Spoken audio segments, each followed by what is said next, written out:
In the first lesson, Father Gary talked about God being a communion of love and creating everything for the man and the woman, creating everything for you and me to enjoy.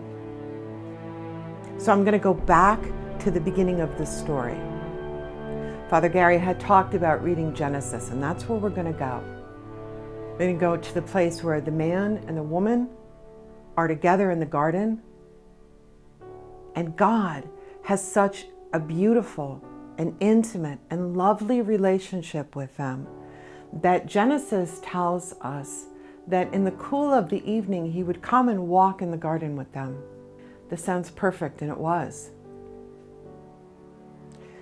The serpent, envious of the man and the woman's relationship with God, envious of God's love for them, comes and tempts them to distrust the goodness of God. And they do.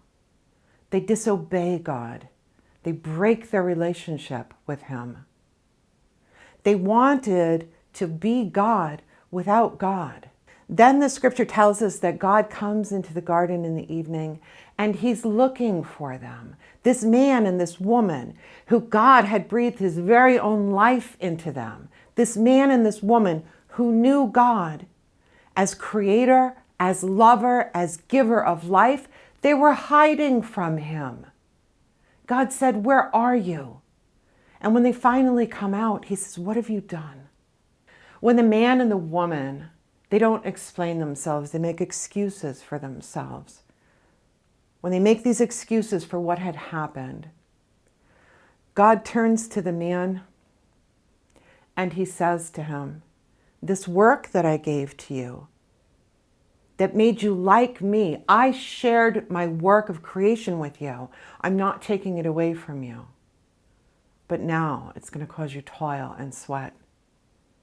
And to the woman whom He had given the extraordinary privilege of bringing life into the world, He doesn't take that from her. He says, "But now it will bring you sorrow. You're going to have to leave the garden." And He turned to the serpent who had tempted them and tricked them. And He said to the serpent, "You'll crawl on your belly for all time. And your offspring and her offspring will be enemies forever. And your offspring will strike at his heel. And her offspring will crush your offspring's head."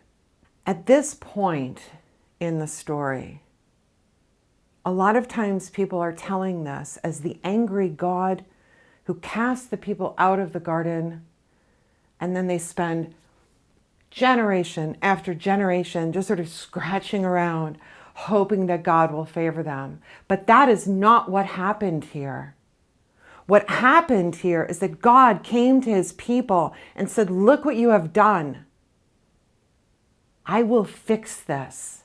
In this moment, where God says, "His offspring will strike at your heel, and her offspring will crush your head," God is telling us how the story ends. God is telling us in that moment, I love my people. I will fix this for them. I win. And so the history of humanity goes on through the Old Testament, where the people of God are constantly bringing themselves to ruination. God says, "Stay close to me.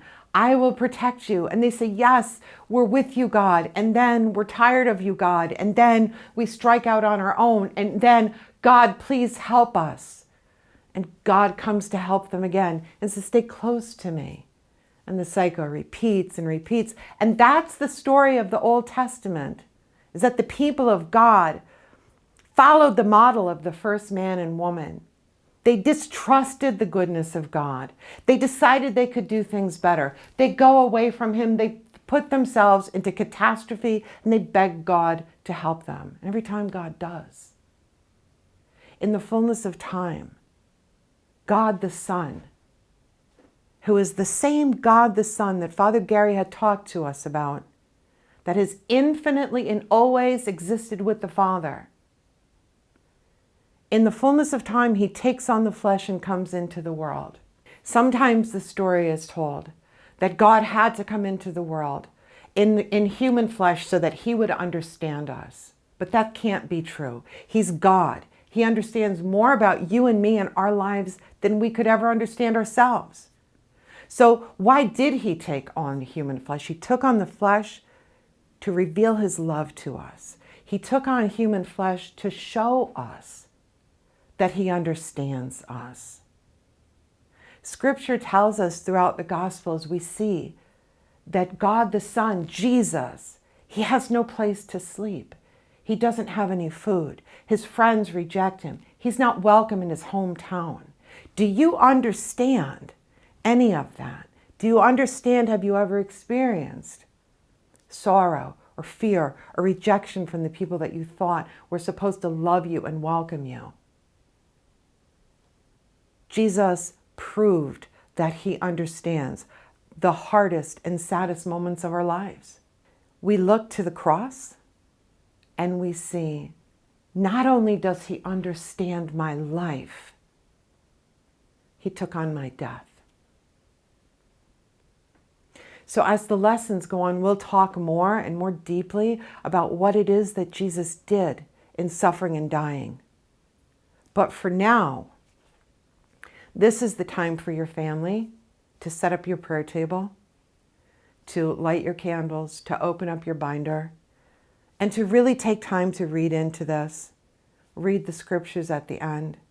One thing I really want to encourage you to do is to really look at the proclamations and the declarations and say them out loud. That God did this for me, Monica.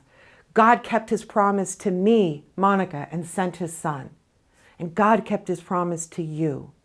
So the declarations and the proclamations are in there for you to really use your voice and to say this truth. Parents, I'm really going to encourage you. Model this for your children. It might feel a little uncomfortable at first, but it'll get better. So at this time, it's time to open your binder and really just pray into this and read into this. Say the declarations, say the proclamations. I'm really excited for the Lord to meet you in this time. I'm really excited because I know that God will meet your family and guide your family into ever deeper relationship of love and knowledge of him. So we'll see you next time in Lesson 3.